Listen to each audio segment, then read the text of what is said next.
coup in America. We have to liberate America.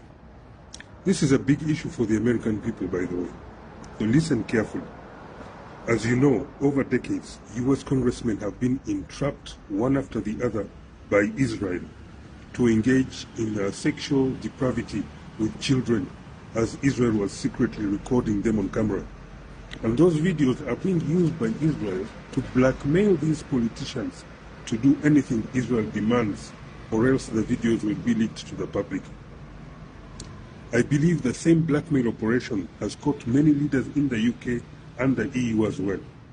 And that's why they all act odd and look soulless when they have to defend Israel's crimes, because they are under duress and can't reveal their plight to anyone. By orchestrating this blackmail operation, Israel conducted what is essentially a coup d'etat against the democracy that US politicians represent.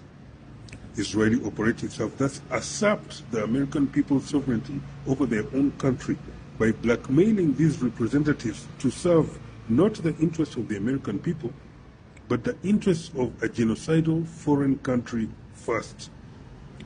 The politicians are then given their marching orders and talking points by Israeli agents under the Israeli organization called AIPAC. Every congressman or woman has a person they call an AIPAC babysitter who tells that politician whatever Israel wants them to do on any given subject. You could just as well call the babysitter a personal prison guard or a minder, just like in North Korea. One of the most important actions these politicians must take is to always approve US foreign aid to Israel every year without fail. But after the money reaches Israel, part of it is then sent back to America from Israel to be used by AIPAC to buy more US politicians and also fund the election campaigns of the other politicians who are already under Israeli blackmail, so that they continue serving Israel in Congress to vote for more foreign aid to Israel, which the politicians will again receive more kickbacks from.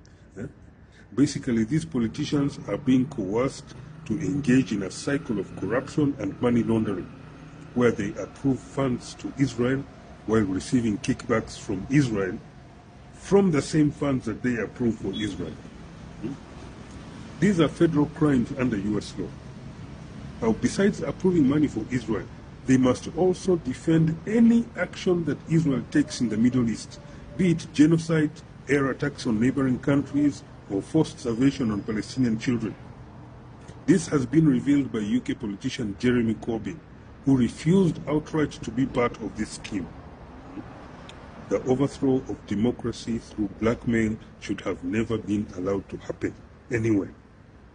And all US congressmen who are compromised by this Israeli blackmail coup should actually report themselves to authorities, or else the people and the victims of their sexual depravity should make these politicians face the real risk of being deemed as willing treason collaborators against the people, right? Against the American people's sovereignty, against democracy, and against America itself, for not reporting blackmail, which is also a serious federal crime under US law.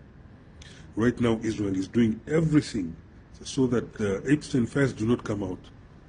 They are most probably the ones using a blackmailed Donald Trump to try and bury the files and videos so that they keep the power of blackmail that they have over America's politicians, power that they have stolen from the American people who elected these politicians.